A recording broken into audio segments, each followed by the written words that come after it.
Hello everybody, हेलगार्डन में एक बार फिर से आप सभी का स्वागत है। ये battle through the heavens novel का एपिसोड नंबर 228। इसमें जियन फाइनली वापस से जामा एम्पायर जाने वाला है और हम मिल रहे होंगे लिटिल शाओ शाओ से। सो इस एपिसोड को एंड तक देखना तो बिल्कुल बनता है। अगर चैनल पर नए आ रहे हो तो फिर फटाफट से नीचे दिए गए रेड बटन को स्मैश कर दो, जिससे फ्यूचर में आने वाला ऑसम कंटेंट आपके पास लगातार पहुंचता रहे। चलो अब जानते हैं पिछले पार्ट में क्या हुआ था। शुरुआत में हम देखते हैं जियान को, जो कि फॉलिंग स्टार पवेलियन की तरफ ट्रैवल कर रहा होता है। वो पोर्टल से बाहर आने के बाद गू सेक्रेट सिटी में बिल्कुल टाइम वेस्ट नहीं करता। अब क्योंकि जियान की रेपुटेशन गू क्लैन के अंदर भी ऐसी हो चुकी है कि उसकी शक्ल देख के उसे कोई भी डिस्टर्ब नहीं करता। इस वजह से जियान बड़े आराम से गू क्लैन की टेरिटरी से बाहर आ जाता है। एक बार फॉलिंग स्टार पवेलियन की डायरेक्शन को आइडेंटिफाई करने के बाद वो बिना रुक के लगातार ट्रैवलिंग करता रहता है। फाइनली वो पहुंचता है उस एरिया में जिस टेरिटरी को फॉलिंग स्टार पवेलियन कंट्रोल करता था। अभी जियान को यहाँ से गए हुए बस कुछ 6-7 महीने हुए, लेकिन फॉलिंग स्टार पवेलियन की टेरिटरी एकदम चेंज हो चुकी थी। वो जिन सिटी से पास कर रहा था उसे काफी स्ट्रॉन्ग और फील होते हैं। इनमें से कईयों की स्ट्रेंथ 2 लेवल पे पहुंच चुकी होती है। फॉलिंग स्टार पवेलियन की टेरिटरी के डिफेंसेस को इतने टाइट होते देख जियान काफी खुश हो जाता है। फाइनली फॉलिंग स्टार पवेलियन के हेडक्वार्टर्स में एंटर करता है। तुरंत ही कई दोजन क्लास के एक्सपर्ट्स उसे चारों तरफ से घेर लेते हैं, बट ऑफ कोर्स जियान इन सबसे काफी पावरफुल था। इस वजह से उसे बिल्कुल नहीं रोक पाते। पहले से ही फॉलिंग स्टार पवेलियन के नए गेस्ट एल्डर्स थे जिन्होंने हाल फिलहाल में फॉलिंग स्टार पवेलियन को ज्वाइन किया है, बट जब पुराने लोग आते हैं तो फिर जियान को ही पहचान लिया जाता है। सभी को मालूम पड़ता है कि जियान है फॉलिंग स्टार पवेलियन का जूनियर पवेलियन चीफ, जिसके बाद जियान की मास्टर यालाओ से मुलाकात होती है। जब जियान ने लिटिल फेट डॉक्टर के बारे में पूछता है, वो बताते हैं कि लिटिल फेट डॉक्टर का ग्रुप ऑलरेडी जामा एम्पायर के लिए डिस्पैच हो चुका है। जिसके बाद बात होती है जामा एम्पायर की सिचुएशन की। हमें मालूम पड़ता है कि नॉर्थ वेस्टर्न रीजन जिसके अंदर जामा एम्पायर पड़ता है वो भी काफी टर्बुलेंट हो गया है, और इसका कारण होता है प्रोफाउंड लॉ इन सेक्ट। हाल फिलहाल में सेक्ट की पावर काफी तेजी से राइज हुई है। मास्टर यालाओ बताते हैं कि प्रोफाउंड लाइन सेक्ट के पीछे हॉलो सोल का हाथ है। कई हॉलो सोल के एक्सपर्ट्स उनके साथ मिलकर काम कर रहे हैं, जिस वजह से प्रोफाउंड लाइन सेक्ट सभी के साथ वॉर को छेड़ता जा रहा है। और बैटल के दौरान जिन वॉरियर्स की जान जाती है, हॉल ऑफ सोल के लोग बाद में उनकी सोल्स को कलेक्ट कर लेते हैं। अब बात पहुंच चुकी है यान अलायंस की टेरिटरी पे। पिछले कुछ महीनों से यान अलायंस की टेरिटरी एकदम श्रिंक होती जा रही है। जियान समझ जाता है कि अब उसकी जामा एम्पायर वापस लौटने का समय आ गया है। जिसके बाद उसके और मास्टर यालाओ के बीच में कुछ और बात होती है। फिर मास्टर यालाओ प्रिपेयर करने लगते हैं वार्म होल को, जो कि फॉलिंग स्टार पवेलियन और नॉर्थ वेस्टर्न रीजन को सीधा जोड़े। फिर हमें आगे 3 दिन बाद का समय दिखाया जाता है जब जियान फॉलिंग स्टार पवेलियन के डिसाइपल्स की थोड़ी हेल्प कर रहा होता है। उसकी मुलाकात होती है यूक्वान से। इस लड़की को जियान से इन्फेचुएशन था, लेकिन ये लड़की यूक्वान बहुत ही ज्यादा टैलेंटेड थी। धीरे धीरे सीन आगे एस्केलेट होता है। जियान यूक्वान को अपनी डिसाइपल बना लेता है, क्योंकि मास्टर यालाओ बस एक ही डिसाइपल रखने वाले थे। इस वजह से क्योंकि यूक्वान के पास अब जियान के डिसाइपल होने का स्टेटस है, तो मास्टर यालाओ उसे भी टीच कर सकते हैं। जब ये सब चल रहा होता है तभी फॉलिंग स्टार पवेलियन के बैक माउंटेन पे से इंटेंस स्पेशल फ्लक्चुएशन एमिट होने लगती है। जियान समझ गया था कि वार्म होल की प्रिपरेशन कंप्लीट हो चुकी है। अब हम देखते हैं आगे का सीन। जब जियान स्टार रियल्म के बैक माउंटेन की तरफ जा रहा होता है, वहाँ पे एक 100 फुट बड़ा dark black hole slowly appear हो रहा था। इसके अंदर से एक बहुत ही वाइल्ड और वायलेंट सक्शन फोर्स एमिट होती है। जियान की बॉडी मूव हुई थी, वो वर्म होल से थोड़ी सी दूरी पे अपीयर हो जाता है। वो सामने खड़े एल्डरली फिगर से खुशी के साथ पूछता है, टीचर क्या आप सक्सेसफुल हो गए? यालाओ स्माइल करके नॉड करते हैं। वो तुरंत ही पीछे मुड़ के जियान से पूछते हैं, क्या तुम इस लिटिल गर्ल से मिल चुके हो? जियान नेचुरली समझता था कि यालाओ जिसे लिटिल गर्ल बोल रहे हैं वो यूक्वान है। जियान हेल्पलेस तरीके स्माइल करके नॉड करता है। वो कहता है, मैं उसे मिल चुका हूँ। उसका टैलेंट सच में एक्सट्रीमली आउटस्टैंडिंग है। अगर उसे अच्छे से ग्रूम किया गया तो उसकी फ्यूचर के अचीवमेंट्स बहुत ही शानदार होने वाली हैं। यालाओ सॉफ्ट आवाज में पूछते हैं, क्या तुमने उसे डिसेबल के रूप में एक्सेप्ट किया? वो यूजुअली काफी पिगी होते हैं। एक्सपर्ट्स में भी ऐसे बहुत कम लोग होते हैं जो उनकी आंखों के नीचे आ पाए। जब ऐसी पिगीनेस के बाद भी यूक्वान की बात कर रहे हैं तो इसे समझा जा सकता है कि यूक्वान कितनी टैलेंटेड है। जियान फिर से नॉड करता है। कुछ समय पहले जो भी हुआ जियान उसे रफली एक्सप्लेन करता है। जब यालाओ को मालूम पड़ता है कि यूक्वान बस जियान की नेम डिसाइपल बनने को तैयार है, वो एकदम तेजी से ठहाके मारने लगते हैं। वो तुरंत ही हंस के अपने सिर को हिलाते हुए बोलते हैं, चलो कोई बात नहीं, फिर भी ठीक है, तो मैं इन सब मैटर्स के बारे में चिंता करने की जरूरत नहीं है। जियान कहता है, टीचर मैं यहाँ से कब जाने वाला हूँ? यालाओ कहते हैं, मुझे लगता है कि तुम्हें कुछ और दिनों का वेट करना चाहिए। भले ही वर्म होल बिल्ड हो गया है, लेकिन ये अभी स्टेबल नहीं है। और तो और मुझे ऐसा लगता है कि आगे कुछ दिनों में हमें अपने लिए हेल्पर्स को तलाशना होगा। प्रोफाउंड लाइन सेक्ट की साइड में हॉल ऑफ सोल के कई एक्सपर्ट्स मौजूद होने वाले हैं। इस वजह से हमारी प्रिपरेशन में भी कमी नहीं रहनी चाहिए। जियान आईब्रोज नेट करके बोलते हैं, और हेल्पर्स ऐसी बैटल में जो भी इन्वॉल्व हो सकता है वो एक्सपर्ट कम से कम 2 जोन क्लास पे पहुंच चुका होना चाहिए। ये पहले से काफी बड़ी बात है कि फॉलिंग स्टार पवेलियन के पास 10-12 2 जोन क्लास के गेस्ट एल्डर मौजूद हैं। आखिर वो और लोगों को कहां से ढूंढेंगे? जियान की बात को सुन के यालाओ के चेहरे पे चालाकी भरा एक्सप्रेशन आता है। वो कहते, हाँ हाँ, क्या तुम भूल गए कि अल्केमिस्ट की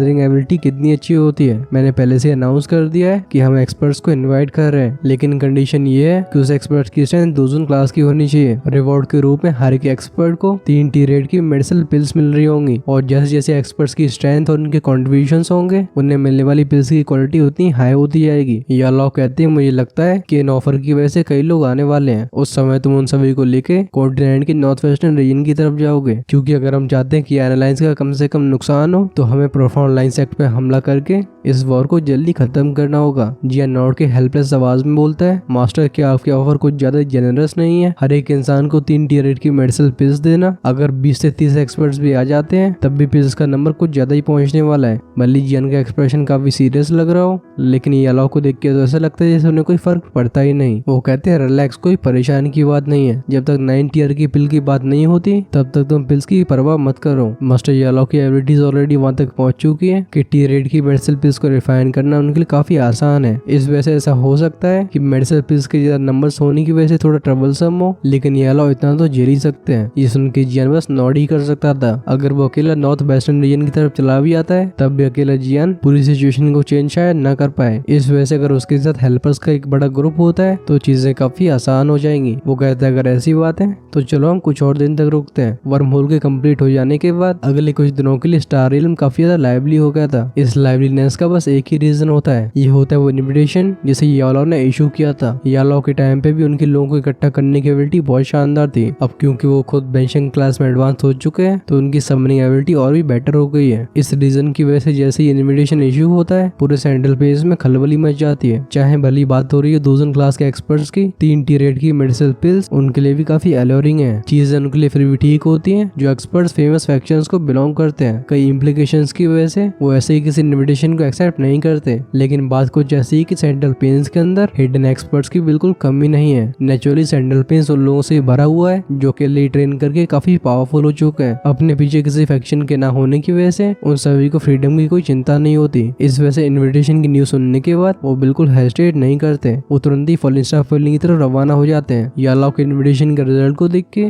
जियान एकदम स्टन्ड हो जाता है। इस मोमेंट में उसे फाइनली समझ में आया था कि यालॉ की गैदरिंग एबिलिटी कितनी ज्यादा टेरिफाइंग है, लेकिन लगता है जियान ने खुद को अंडर एस्टिमेट कर दिया है। वो भी सेंट्रल पेन्स के अंदर एक रेनाउंड एक्सपर्ट बन चुका है। वो एक टियर रेट का एल्केमिस्ट गुरु है। अगर वो अपनी आइडेंटिटी को रिवील कर देता है तो एक्सपर्ट्स उससे भी काफी कर्टियस बिहेव करेंगे। सीन बस ऐसा है कि जब से जियान सेंट्रल पेन्स में अराइव हुआ है उसका जिन जिन फैक्शन से कांटेक्ट हुआ है वो सब एकदम खतरनाक लेवल की पावर को पोजेस करते हैं। इस वजह से जो गुरु स्टेटस का फायदा होता है जियान उसका कुछ लाभ उठा नहीं पाया। इन्विटेशन की वजह से फॉलिंस्टार पवेलियन पूरे 3 दिनों तक लाइवली रहता है। इन 3 दिनों में यालॉ पर्सनली एक्सपर्ट्स को पिक करते हैं। इन्विटेशन की वजह से जो भी एक्सपर्ट्स आए थे उनमें से यालॉ 20 लोगों को चुनते हैं। इन 20 लोगों की स्ट्रेंथ कम से कम 3 स्टार दोजन के लेवल पे थी। इनमें से 3 तो दोजन क्लास के 8 स्टार पे पहुंच चुके होते हैं। वो बस जियान से थोड़े से वीक थे। सीन हम देखते हैं 3 दिन बाद का। स्टार रियल्म के बैक माउंटेन पे कई फिगर्स खड़े हुए होते हैं। Wave after wave mighty aura चारों तरफ फैलता है। इसकी वजह से हम कई रिपल्स को फॉर्म होते हुए देखते हैं। जिस लेवल का फ्राइटनिंग ऑरा यहाँ पे कॉन्सेंट्रेट हुआ है ये पूरी जगह ही ट्रेम्बल होने लगी थी। जियान जो कि सभी लोगों के सामने खड़ा हुआ होता है, हम उसे स्माइल के साथ मुंह खोलते हुए देखते हैं। वो कहते हैं, एवरीवन, आप सब भी जानते होंगे कि इस ट्रिप का हमारा एम क्या है। एक बार हम नॉर्थ वेस्टर्न रीजन में अराइव होते हैं मैं उम्मीद करता हूँ कि आप सब मेरी कमांड को सुनोगे। जियान के शब्दों को सुन के सामने खड़े 20 एक्सपर्ट्स स्माइल के साथ नॉड करते हैं। वो कहते हैं, जूनियर पवेलियन चीफ, आप बिल्कुल चिंता मत करो। आखिर उस गवारों से भरी जमीन पे हमारा सामना कौन नहीं कर पाएगा। हालांकि जियान की एज यहाँ पे सभी से कम थी, लेकिन जो जियान के आसपास का डेंजरस हो रहा होता है वो इन सभी को बता रहा था कि जियान इन सभी से पावरफुल है। इस वजह से जियान के ऑर्डर्स को फॉलो करने में कोई परेशानी नहीं होती। और तो और वो सामने खड़े इस यंग मैन की आइडेंटिटी के बारे में भी अच्छे से जानते थे। हम देखते हैं कि एल्डर को, जिसका चेहरा एकदम लाल होता है, वो हंस के बोलता है, जूनियर पवेलियन चीफ, आप बिल्कुल चिंता मत करो। हमें पवेलियन चीफ याओ ने बुलाया है। नेचुरल सी बात है कि हम बीच में आपका साथ नहीं छोड़ेंगे। आफ्टर ऑल अभी हम सबको बचा हुआ आधा रिवॉर्ड और कलेक्ट करना है। ये सुन के जियान इस रेड फेस एल्डर की तरफ अपने हाथों को कव करता है। वो कहता है, अगर ऐसी बात है तो मैं ओल्ड मिस्टर हु पे डिपेंड करूंगा। सामने इकट्ठे हुए 20 लोगों में ये इंसान सबसे स्ट्रॉन्गेस्ट होता है। इसकी स्ट्रेंथ 8 स्टार दोजन तक पहुंच चुकी होती है। और तो इस चीज को हमें जानना चाहिए कि ये और जो बाकी के दोनों 8 स्टार दोजन है वो तीनों ट्रिपलेट्स हैं। तीनों लोग जन्म लेने के बाद से एकदम साथ साथ ट्रेन कर रहे हैं। इनमें से ना किसी की शादी हुई है, ऑफ कोर्स ना किसी का बच्चा। इन तीनों को देख के ऐसी फीलिंग आती है कि ये तीनों एक दूसरे को धोखा कभी नहीं देंगे। इस वजह से जब ये तीनों अपने हैंड्स को ज्वाइन करते हैं इनकी कोऑपरेशन एबिलिटी बहुत ही शानदार है। अपनी पावर को कंबाइन करने के बाद वो एक 9 स्टार दोजन से भी फाइट कर सकते हैं। खैर पूरी सिचुएशन का मुआवजा लेने के बाद जियान का ध्यान जाता है मास्टर यालाओ की तरफ। वो कहते हैं टीचर हम जाने के लिए तैयार हैं। यालाओ नोट करते हैं। वो फॉलिंग स्टार पवेलियन के 10 एल्डर्स की तरफ पॉइंट करके सॉफ्ट आवाज में कहते हैं ये सभी हमारे इनवाइट होने के बाद यहाँ पे आए हैं। इन पे पूरी तरीके से भरोसा करने की बिल्कुल जरूरत नहीं है, लेकिन हाँ तुम इन 10 गैस एल्डर्स पे ट्रस्ट कर सकते हो। तुम्हारे मुकाबले इनके पास नॉर्थ वेस्टर्न रीजन की काफी अच्छी इंफॉर्मेशन है। इन 10 गैस एल्डर्स को देख के जियान अपने दिल में साय करता है। यालाओ जियान के साथ फॉलिंग स्टार पवेलियन की आधी स्ट्रेंथ को भेज रहे हैं, लेकिन यालाओ जो कि बेंशियन क्लास में एडवांस हो चुके हैं, वो जब तक यहाँ पे गार्ड करते हैं सब कुछ ठीक होगा। फॉलिंग स्टार पवेलियन के इन 10 गैस एल्डर्स के एडिशन के बाद जियान के साइड में 30 दूसरी क्लास के एक्सपर्ट्स हैं। इन सभी के साथ में जर्नी के बारे में सोच के जियान काफी अजीब फील करता है। अगर सेंट्रल प्लेन्स की बात करी है तो ये लाइनअप मैक्सिमम फैक्शंस को फ्लैट करने के लिए काफी है। अगर जियान चाहे तो अपने इस ग्रुप के साथ सेंट्रल प्लेन्स की आइस रिवर वैली को एकदम फ्लैट कर सकता है। अब जब जियान के साथ इतनी बड़ी लाइनअप है तो फिर भली प्रोफाउंड लाइन सेट की हेल्प फॉलो सोल कर रहा हो तब भी वो सभी जियान से कंटेंट नहीं कर पाएंगे। इस बार सच में जियान ने काफी बड़ा खर्चा किया है। सभी को प्रिपेयर देख के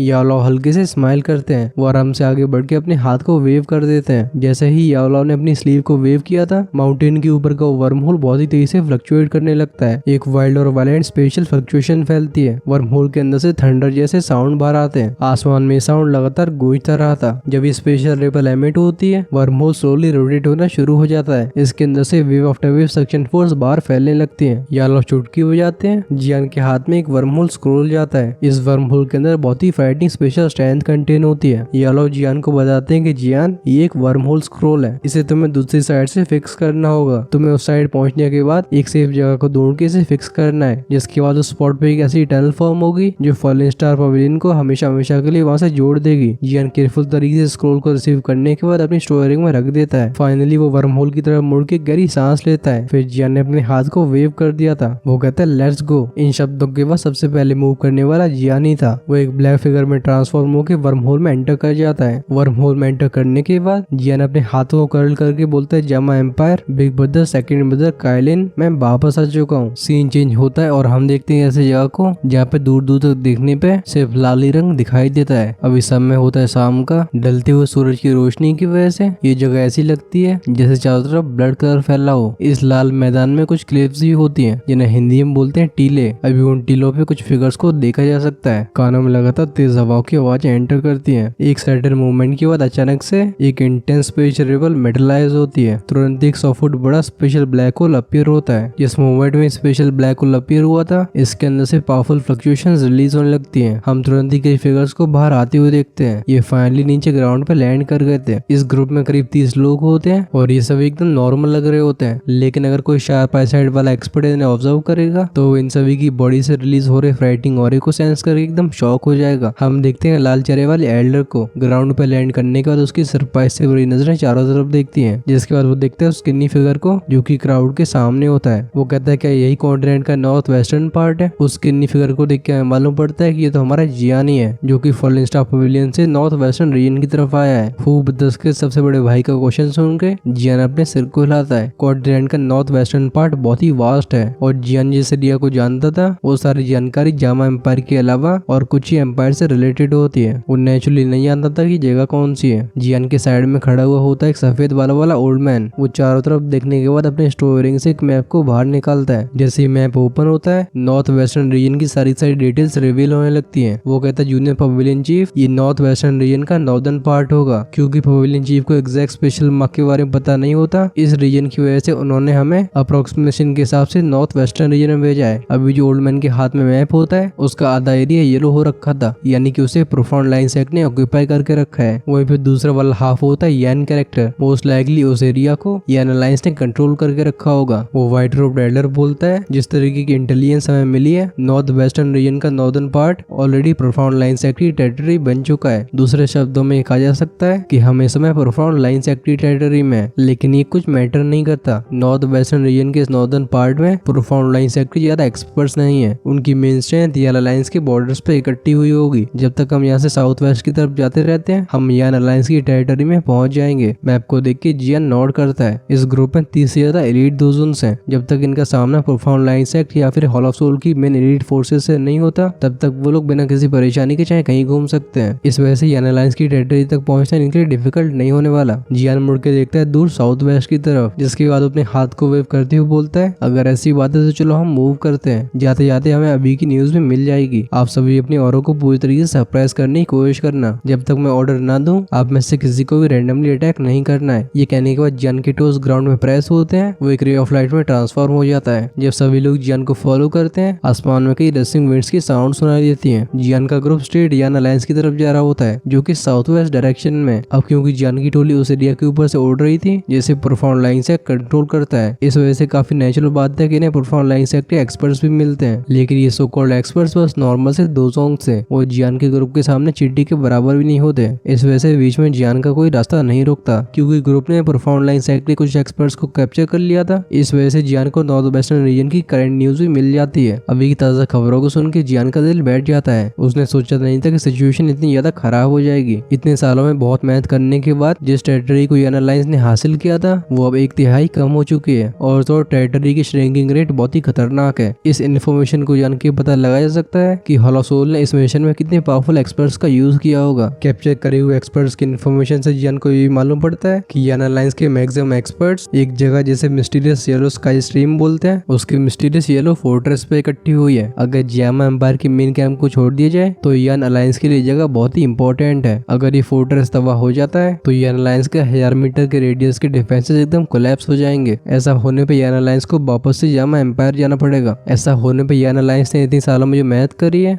वो पूरी तरीके से बर्बाद हो जाएगी। इस वजह से जियान अलायंस के सभी मेंबर्स के साथ साथ वो एक्सपर्ट्स जो कि जियान अलायंस की प्रोफाउंड लाइन सेक्टर को रजिस्ट करने में हेल्प कर रहे हैं वो सभी इस मिस्टीरियस स्काई फोर्ट्रेस पे इकट्ठे हो चुके हैं। हॉल ऑफ सोल की सपोर्ट की वजह से प्रोफाउंड लाइन सेक्टर की स्ट्रेंथ ऑलरेडी वहां तक पहुंच चुकी है कि वो नॉर्थ वेस्टर्न रीजन के किसी फैक्शन को एकदम इरेडिकेट कर सकते हैं। कई अलग अलग टैक्टिक्स का यूज करने के बाद ये एक्सपर्ट्स बढ़ते जा रहे हैं। इस रीजन की वजह से नॉर्थ वेस्टर्न रीजन में ऐसे फैक्शन को ढूंढना बहुत मुश्किल है जो कि प्रोफाउंड लाइन सेक्टर को अपोज कर सके। इवन जियान अलायंस को भी बहुत परेशानी का सामना करना पड़ रहा है। ये प्रोफाउंड लाइन सेक्टर उस मिस्टीरियस येलो फोर्ट्रेस को बिल्कुल गिव अप नहीं करने वाला। दोनों ही पार्टीज को इसके ऊपर फाइट करनी है। एक एक्सपर्ट जिसने हाल फिलहाल में प्रोफाउंड लाइन सेक्टर को ज्वाइन किया वो जियान को बताता है कि अभी के प्रोफाउंड लाइन सेक्टर की main forces already mysterious yellow sky stream के लिए जा चुकी हैं। उनके एक्शंस क्लियरली बता रहे हैं कि वो किसी भी कीमत पे मिस्टीरियस येलो फोर्ट्रेस को टेक ओवर करना चाहते हैं जिससे वो एंटायर नॉर्थ वेस्टर्न रीजन को डोमिनेट कर सके। ऐसी खराब खबरों को सुनने के बाद जियान के पास अपनी स्पीड को बढ़ाने के अलावा कोई विकल्प नहीं बचता। इससे पहले profound line sector mysterious yellow fortress को फोर्सफुली ऑक्यूपाई कर सके जियान को वहाँ पे पहले पहुंचना होगा वरना जियान अलायंस का बहुत बड़ा नुकसान हो जाएगा। ये mysterious yellow sky stream 2 mountain ranges के बीच में सिचुएटेड थी क्योंकि पूरी जगह एकदम नेचुरल है। इस वजह से ये जगह ऑलरेडी ऐसा फोर्ट्रेस बन जाती है जिसे डिफेंड करना काफी आसान है और हमला करना काफी मुश्किल। स्काई स्ट्रीम के ऊपर जो आसमान होता है उसमें इस समय बहुत ही ठंडी हवाएं चल रही होती हैं। इवन ऑर्डिनरी 2 हुआंग एक्सपर्ट भी इसे टच करने की हिम्मत नहीं करेगा। और इस फोर्ट्रेस के दोनों साइड में जो माउंटेन रेंजेस होती है उन्हें देख के ऐसा लगता है जैसे एक बड़ी कुल्हाड़ी से इनके 2 हिस्से कर दिए हों क्योंकि दोनों ही बहुत ही स्मूथ होती है। और तो और इन माउंटेन रेंजेस के अंदर पहाड़ बहुत ही ऊंचे होते हैं जिसकी वजह से ऑर्डिनरी 2 हुआंग भी उड़ने की हिम्मत नहीं करते। इस मिस्टीरियस येलो स्काई स्ट्रीम की सबसे इंपॉर्टेंट जगह पे वो मिस्टीरियस येलो फोर्ट्रेस खड़ा हुआ होता है। 1000 किलोमीटर के रेडियस में अगर कोई पास करना चाहता है तो उसे इस फोर्ट्रेस होकर ही गुजरना होगा। इवन जो कई आसपास के देश हैं उन्हें भी एक दूसरे से कम्युनिकेट करने के लिए इसी फोर्ट्रेस से गुजरना पड़ता था। अब जिसके पास भी इतनी शानदार जगह होगी उसके लिए मिस्टीरियस येलो फोर्ट्रेस कितना इंपॉर्टेंट है इस बारे में तो बात करने की बिल्कुल आवश्यकता नहीं है। इसे हासिल करने के लिए जियान अलायंस को बहुत ही मोटी कीमत चुकानी पड़ी थी। अगर इस मिस्टीरियस येलो फोर्ट्रेस के बाहर देखा जाए तो सामने पूरा हरा भरा मैदान होता है। अगर कोई फोर्ट्रेस के ऊपर खड़ा होता है तो वो सामने की सारी एक्टिविटीज को बड़े आराम से देख सकता है। लेकिन इस समय इस हरे भरे मैदान को ब्लैक फॉग ने कवर करके रखा था। इस काले धुएं के अंदर से लगातार डेफनिंग साउंड्स बाहर आती हैं। एक डेंस इविल ऑरा फैलता है। जब मिस्टीरियस येलो फोर्ट्रेस के ऊपर खड़े लोग इस ऑरा को सेंस करते हैं उन सभी के एक्सप्रेशन बहुत ही ग्रेव हो जाते हैं। इस फोर्ट्रेस के मिडिल में कई बिल्डिंग्स खड़ी हुई होती हैं और इसके सेंटर पे होती एक बहुत ही बड़ी सी बिल्डिंग जो कि एकदम शानदार लग रही थी। इस मोमेंट में कई लोग हॉल में बैठे हुए होते हैं लेकिन कोई भी नहीं बोलता। पूरे हॉल को एक सीरियस साइलेंस कवर करके रखता है। जब हम देखते हैं लीडर के स्पॉट पे तो वहाँ पे लाल कपड़ों में एक ब्यूटीफुल सी फिगर बैठी हुई होती है। वो भी काफी लेजी तरीके से सीट के बैकरेस्ट का सहारा ले रही होती है। उसका जो डेमोनिकली ब्यूटीफुल चेहरा था उस पर इस समय कोल्डनेस के साथ साथ थकान भी देखी जा सकती है। उसकी वो ब्यूटीफुल सी आंखें जिसमें एक अनयूजुअल सा चार्म भरा हुआ होता है वो एक हॉर्टीनेस से भरे प्रेशर को एमिट कर रही होती है जो कि लगातार ऊंची पोजीशन पर रहने से आता है। चाहे कितना भी समय पास हो चुका हो लेकिन इस चेहरे के जलवे नहीं जाते। खैर जियान अलायंस के अंदर ये मेडुसा के अलावा कौन हो सकती है जिसे अभी हम कायलिन बोल सकते हैं। कई सालों के गुजरने के बाद भी उसका एटीट्यूड बिल्कुल चेंज नहीं हुआ होता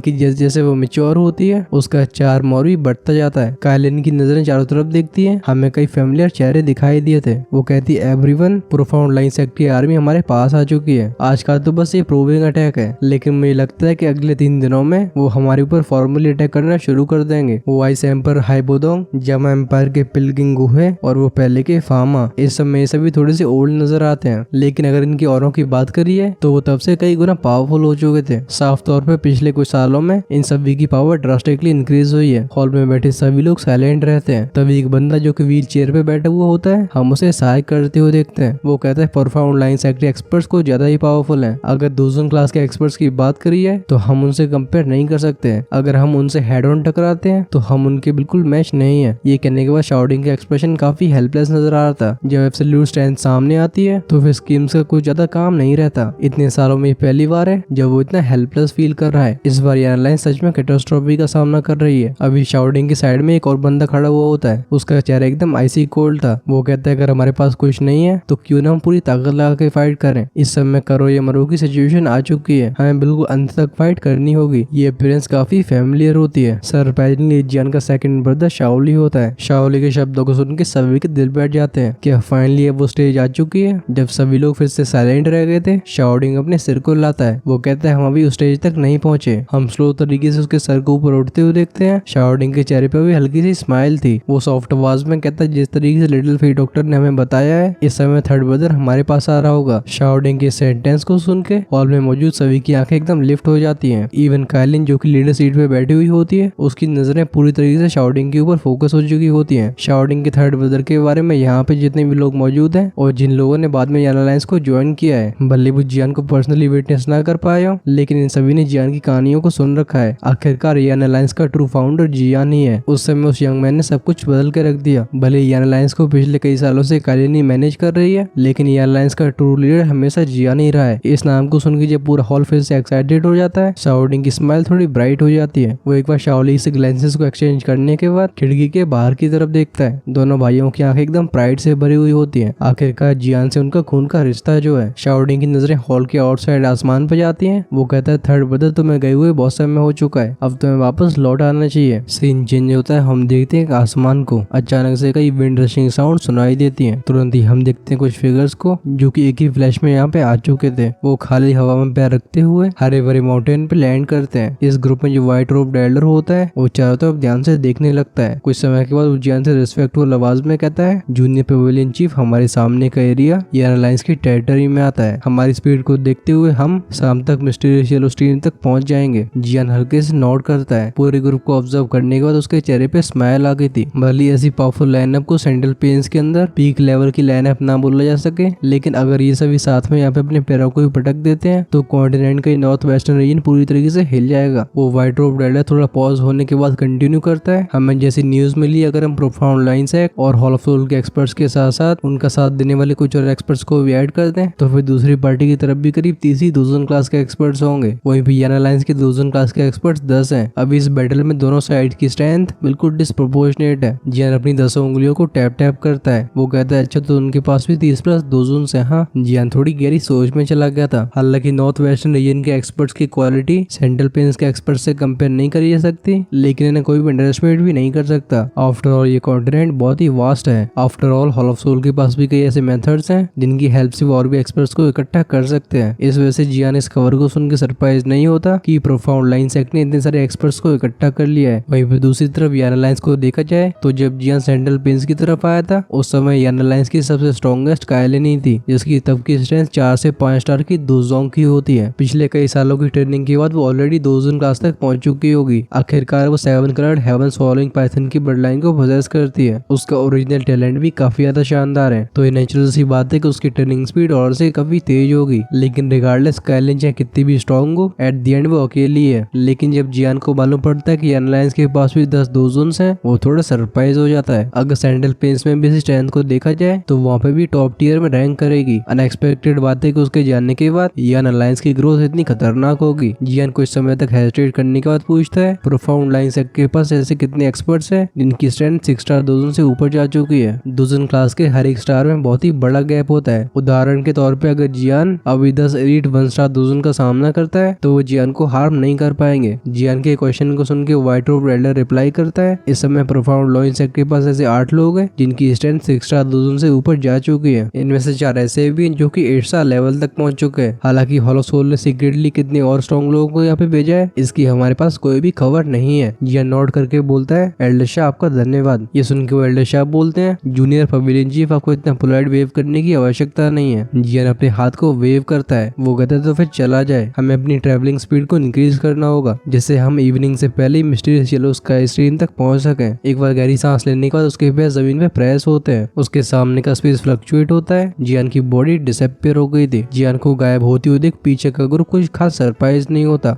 वो सब भी आगे शूट हो जाते हैं। वापस से मिस्टीरियस येलो स्काई स्ट्रीम का सीन देखते हैं। अभी आसमान में कई काले बादल इकट्ठे हो चुके होते हैं, आसमान में बादल रोल कर रहे होते हैं। 50 किलोमीटर के दायरे में लगातार बिजलियों के गड़गड़ाने की आवाजें सुनाई देती हैं। मिस्टीरियस येलो फोर्ट्रेस के आउटसाइड का जो ब्लैक फॉग होता है हम उसे बिखरते हुए देखते हैं। इस ब्लैक फॉग के स्कैटर होने के बाद रिवील होते हैं कई फिगर्स जो कि इसके अंदर छिपे हुए थे। हमला करने एक्सपर्ट्स की संख्या इतनी ज्यादा होती है कि दूर से देखने पे एक बहुत बड़ा मक्खियों का झुंड लगता है। आर्मी के आगे बढ़ने की आवाजें चारों तरफ फैलती हैं। इन बैटल क्राइज को सुनकर ऐसा लगता है जैसे पूरी माउंटेन रेंज में ट्रेम्बल होने लगी हो। उस ऊंचे फोर्ट्रेस के ऊपर ईएन अलायंस के काउंटलेस वॉरियर्स होते हैं। अब जब उनकी आंखें नीचे इकट्ठे हुए दुश्मनों के समंदर को देखती हैं, उन सभी के एक्सप्रेशंस काफी ग्रेव हो गए थे। जब पिछले सालों से ईएन अलायंस एक्सपेंड हो रहा है, उसे कई पावरफुल एनिमीज का सामना करना पड़ा है, लेकिन ये पहली बार है जब वो इतना सप्रेस हो चुके हो कि उन्हें रिटेलिएट करने में परेशानी हो रही हो। ये सभी अपने दिल में साया करते हैं। ईएन अलायंस के सभी वॉरियर्स की आंखें शिफ्ट होती हैं, वो पॉज होती है वॉल के मिडिल पे। अभी उस जगह पे एक ब्यूटीफुल सी फिगर प्राउड तरीके से खड़ी हुई होती है। उसने एक टाइट फिटिंग रेड आर्मर पहन के रखा होता है, लेकिन ये आर्मर भी उसकी कर्व से बिल्कुल छिपा नहीं पा रहा था। सिचुएशन इतनी ग्रेव होने के बाद भी उसके चेहरे पे बिल्कुल भी वीकनेस दिखाई नहीं देती। पिछले कई सालों में ये वुमन जो कि इतनी ब्यूटीफुल है कि वो किसी डेवल की तरह लगती है, उसने ईएन अलायंस को जामा एम्पायर से बाहर निकाल के दुखी कॉन्टिनेंट की नॉर्थ वेस्टर्न रीजन का टॉप फैक्शन बना के रख दिया है। उसने जामा एम्पायर को, जिसे ओरिजिनली सभी लोग काफी वीक समझते थे, उसे नॉर्थ वेस्टर्न रीजन में एक जगह दे दी है। ईएन अलायंस के कई एक्सपर्ट्स के दिलों में सामने खड़ी इस औरत की जगह कोई भी नहीं ले सकता। एक सर्टेन पॉइंट ऑफ व्यू से देखा जाए तो ईएन अलायंस का फाउंडर भी मेड्यूसा से कंपेयर नहीं कर सकता। कायलिन की लंबी आंखें देख रही होती इस ब्लैक फॉग को जो कि नीचे स्कैटर हो चुका है। उसकी लॉन्ग सोर्ड के ऊपर ग्रिप टाइट हो जाती है। कायलिन कहती है क्या वो फाइनली अटैक करने वाले हैं। उसके ऐसी कोल्ड चेहरे पे डिसाइसिवनेस को देखा जा सकता है। शाओडिंग अभी व्हील चेयर पे होता है, उसकी आंखें भी नीचे ब्लैक फॉग को देख रही होती है। वो डीप आवाज में कहता है, कायलिन अगर हम इन सभी को ब्लॉक ना कर पाए तो तुम शाओ शाओ को ग्रैब करके चले जाना। साइड में खड़े शाओली के चेहरे पे भी ग्रेव एक्सप्रेशन था। वो डीप आवाज में कहता है, बिल्कुल ये हमारी जियान की बच्ची है, इसे कुछ भी नहीं होना चाहिए। इन दोनों के शब्दों को सुन के कायलिन अपने सिर को हिलाती है। वो अपने सिर को घुमा के साइड में देखती है। हम वहाँ पे एक छोटी सी लड़की को देख सकते हैं जिसने सफेद कपड़ों को पहन के रखा था। ये लड़की 4 से 5 साल की लग रही थी। इस छोटी सी लड़की की अपीयरेंस एक्सट्रीमली क्यूट होती है। अगर हम उसके आईब्रोज के बीच में देखें तो वहाँ पे एक छोटा सा स्नेक सिंबल देखा जा सकता है। उसकी उन बड़ी बड़ी काली आंखों में ऐसी स्पिरिचुअलिटी थी जो कि किसी को भी आकर्षित कर ले। इतनी यंग एज में ये लड़की इतनी खतरनाक एंचेंटमेंट को पोजेस करती है, तो जब ये बड़ी होगी क्या इसकी अपीयरेंस अपनी मदद से भी ज्यादा कातिलाना नहीं हो जाएगी। जब कायलिन छोटी सी लड़की को देख रही थी, हम उसकी आंखों में एक डोटिंग एक्सप्रेशन को देख सकते हैं। वो नीचे झुक के इस लड़की को जेंटल तरीके से हक कर लेती है। वो छोटी सी लड़की वातावरण को देख के समझ जाती है कि चीजें सही नहीं है, लेकिन वो बिल्कुल नहीं रोती। उसके दोनों हाथ कायलिन की लंबी गर्दन को हक करते हैं। वो एक क्रिस्प आवाज में कहती है, मम्मी बिल्कुल चिंता मत करो, पहले अंकल ने मुझसे बोला कि फादर लौटने वाले हैं। ये सुन के कायलिन के चेहरे पे एक हल्की स्माइल आती है। वो इस लिटिल गर्ल को हक करते हुए एक मोमेंट के बाद अपने सर को उठाती है। वो लिटिल फेई डॉक्टर को देख के सॉफ्ट आवाज में कहती है, क्या वो सच में वापस लौट रहा है। ये सुन के शाओशा नोट करके रिप्लाई करती है, वो हैवरी टूम से 6 महीने बाद बाहर आ चुका होगा। अगर हम टाइम को देखें तो इस समय वो गोरिल्म को भी छोड़ चुका होगा। जैसे ही फॉलिन स्टार पवेलियन पहुंचता है, याला डेफिनेटली उसे पूरी सिचुएशन के बारे में बताएंगे, और जैसा कि उसका कैरेक्टर है वो यहाँ की खबर को सुनकर तुरंत ही यहाँ के लिए रवाना हो जाएगा। ये सुन के कायलिन चुपचाप से अपनी आंखों को ब्लिंक करती है, लेकिन वो कुछ नहीं बोलती। उसके जो बाहों में छोटी सी लड़की होती है वो उसे हल्के से थपथपाती रहती है। मेड्यूसा लिटिल फेई डॉक्टर को देख के बोलती है, अगर इस फोर्ट्रेस पर कब्जा कर लिया जाता है तो तुम्हें शाओ शाओ को लेकर यहाँ से जाना होगा, क्योंकि अगर उसे कुछ हो गया तो फिर मैं जियान को कोई माफ नहीं करने वाली, चाहे भली मैं मर क्यों न जाऊं। ये सुन के लिटिल फेई डॉक्टर स्टार्टर्ड हो जाती है। हम उसे कायलिन की तरफ देख के हल्के से नॉड करते हुए देखते हैं। वो कायलिन के कैरेक्टर को अच्छे से समझती थी। सामने खड़ी औरत जो भी कहती है उसे करके जरूर दिखाती है। जब शाओडिंग इन दोनों के बीच की डिस्कशन को सुनता है, हम उसे सहायक करते हुए देखते हैं। वो डीप आवाज में कहता है, कायलिन तुम इतने सालों से हमारी ईएन अलायंस के लिए इतना सब कुछ कर चुकी हो। अगर हम इस डिफिकल्टी से सक्सेसफुली बाहर आ जाते हैं तो मैं डेफिनेटली तुम्हारी और जियान की फॉर्मल वेडिंग करवाऊंगा, जिसे तुम फॉर्मली फाइनली हमारे शाओ क्लैन की मेंबर बन जाओ। जियान के जाने के बाद काइलिन ने यान अलायंस के लिए जो किया है, शाओडिंग हर एक चीज विटनेस करता आ रहा है। तब जियान ने यान अलायंस की शुरुआत तो कर दी, लेकिन पूरा का पूरा बोझ बस काइलिन के कंधों पर छोड़ के चला गया। वो जानता है कि जियान के सर के ऊपर अपने फादर को रेस्क्यू करने का वर्डन है, लेकिन काइलिन जो कि एक वुमन है, उसने सिर्फ जियान की बच्ची को जन्म नहीं दिया, बल्कि वो लगातार यान अलायंस को मैनेज करती आ रही है। ये सैक्रिफाइसेस बहुत ही बड़े हैं। ये सुन के शाओली भी हैवी तरीके से नोट करता है। वो कहता है बिग ब्रदर बिल्कुल सही कह रहे हैं, जैसे लड़का वापस आता है हम इस मैटर को डेफिनेटली रिजॉल्व करेंगे, चाहे बात हो शाओली की या फिर वो शाओडिंग। दोनों ने हमेशा से जियान को सबसे इम्पोर्टेंट माना है, लेकिन इस बार डेफिनेटली अपनी सिस्टर इन लॉ की साइड लेने वाले हैं। काइलिन जेंटल तरीके से शाओ को गोदी से नीचे उतारती है। वो कहती है पहले हम इस परेशानी का सामना करते हैं, इन चीजों के बारे में बाद में बात करी जाएगी। अभी काइलिन की आंखों में एक black cloth young man surface होता है। हम उसे अपनी लोअर लिप को बाइट करते हुए देखते हैं। उसकी आंखों में काफी कॉम्प्लिकेटेड इमोशंस फ्लैश हो रहे थे। चीजें फिर भी ओके है जब तक स्नेक ट्राइब की कोई भी क्वीन शादी नहीं करती, लेकिन अगर वो एक बार अपने दिल को किसी को दे देती है तो वो हमेशा एक्सट्रीमली लॉयल रहेगी। अगर उसके साथी की मौत होती है तो वो भी साथ में जान देगी। स्नेक पीपल ट्राइब में जो भी क्वीन मेडुसा ब्लड लाइन को पोजेस करता है वो हमेशा से इस ट्रेडिशन को फॉलो करता है। इस वजह से काइलिन जानती थी कि वो इस इंसान को अपनी लाइफ में कभी नहीं भूल सकती। काफी समय गुजर जाने के बाद भी उसकी आंखों में वो फिगर बिल्कुल फेड नहीं होता, बल्कि वो स्किनी सा फिगर अब उसकी मेमोरीज में और भी डीप होता जा रहा है। जब काइलिन के दिमाग में ये सभी मेमोरीज चल रही होती हैं, तब ये अचानक से ड्रमिंग की साउंड आती है। तुरंत ही काले धुएं में से कई फिगर्स बाहर आते हैं। वो आसमान में जाके सस्पेंड हो गए थे। एक पावरफुल ऑरा फैल के पूरे फोर्ट्रेस को कवर कर लेता है। आसमान में हम देखते हैं एक स्ट्रॉन्ग दिखने वाले मिडिल एज मैन को। वो एक ह्यूज गोल्डन ब्लेड को कैरी कर रहा था। जब उसकी आंखों में वॉल के ऊपर खड़ी वो इंचेंटिंग फिगर जाती है, उसके चेहरे पे एक्साइटमेंट दिखाई देता है। उसकी तेज हंसी की आवाज आसमान में गूंजती है। वो कहते हैं हाँ मेडुसा, क्या तुमने सही से सोच लिया? क्या तुम हमारे प्रोफाउंड लाइन सेक्ट के सामने सरेंडर करने वाली हो, या मेरा प्रोफाउंड लाइन सेक्ट तुम्हारी पूरी एनालाइज को तबाह कर दे? ऑफ कोर्स हमारी काइलिन इसका आंसर कैसे देने वाली है, आई गेस ये तो तुम सभी को पता ही होगा। वेल हमारा ये वाला एपिसोड यहीं पे एंड होता है और जैसे नेक्स्ट एपिसोड की शुरुआत होगी, ये वाली भयानक सी बैटल शुरू होने वाली है। और अभी तक हमने जिस तरीके से देखा है, जब तक पानी एकदम नाक तक नहीं चला जाता तब तक नालायक जियान एंट्री नहीं मारता। तो तुम सभी गैस कर ही सकते हो कि नेक्स्ट एपिसोड में क्या होने वाला है। ऑफ कोर्स एंड में जाते जाते जियान अपने जलवों को जरूर दिखाएगा, जहाँ पे एक ही अटैक से बड़े बड़े एक्सपर्ट्स धराशायी हो रहे होंगे। नेक्स्ट पार्ट को लेकर आप सभी कितने एक्साइटेड हो फटाफट से कमेंट्स में लिख के बताओ। इस एपिसोड में होने वाली बड़ी बैटल का सेटअप हुआ है। हम इस वीडियो का लाइक एम भी 11,500 का रखते हैं। देखते हैं क्या तुम सभी इसे कंप्लीट करवा पाते हो। अगर ऐसा हो जाता है तो आप सभी जानते ही होंगे क्या होने वाला है। जिन्होंने अभी तक चैनल को सब्सक्राइब नहीं किया है वो जल्दी से नीचे दिए गए रेड बटन को प्रेस कर सकते हैं, जिससे आप फ्यूचर में हमारे वीडियोस को बिल्कुल मिस ना करो। जिनसे नए एपिसोड्स का वेट नहीं किया जाता वो चैनल की मेंबरशिप को ज्वाइन करके इस छोटी सी फैमिली को ग्रो करने में हेल्प कर सकते हैं। ऐसा करने से आपको अर्ली एक्सेस का फायदा मिल जाएगा। जैसे ही न्यू एपिसोड प्रिपेयर होता है मेंबर्स उसे तुरंत ही देख पाएंगे। ज्वाइन का बटन आपको सब्सक्राइब के साइड में मिल रहा होगा। अगर कभी कभी वहाँ पे नहीं भी मिलता है तो आप चैनल के होम पेज को चेक कर सकते हो। ऑन दिस नोट हम करते हैं वीडियो को क्लोज। अगर आपने पिछले पार्ट को मिस कर दिया था तो उसे डायरेक्टली लेफ्ट साइड में क्लिक करके देख सकते हो। अगले पार्ट को मैं सीधी तरफ चिपका देता हूँ ऑफ कोर्स जैसे वो रिलीज होता है। Until then take care, tata, bye bye.